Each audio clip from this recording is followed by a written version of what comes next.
Hello friends, welcome to my channel ధనికుల పద్మ తులసి. ఈరోజు మా అమ్మమ్మ చక్రాలు చేయబోతుంది. అది మీరు తప్పకుండా చూడాలి.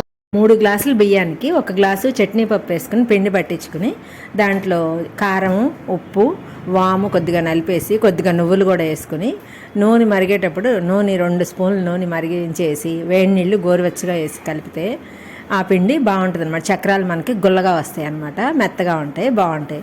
దాన్ని మనం చక్రాలు గిద్దలో వేసుకుని కాగిన నూనెలో చక్రాలు ఒత్తుకుంటే బాగుంటుంది. అలాగే ఈ మనకి అలా ఎత్తుకోవటం కష్టం అనుకుంటే గరిటె మీద కూడా వేసుకుని చక్రాలు ఒత్తుకుని ఆ గరిటె దాంట్లో నూనెలో వేసుకున్న అది ఈజీగా ఉంటుంది అనమాట.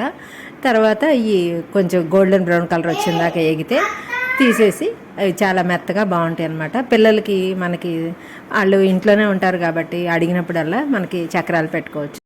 టేస్టీగా ఉన్న చక్రాలు చాలా బాగుంటాయి. Like, share and subscribe to my channel.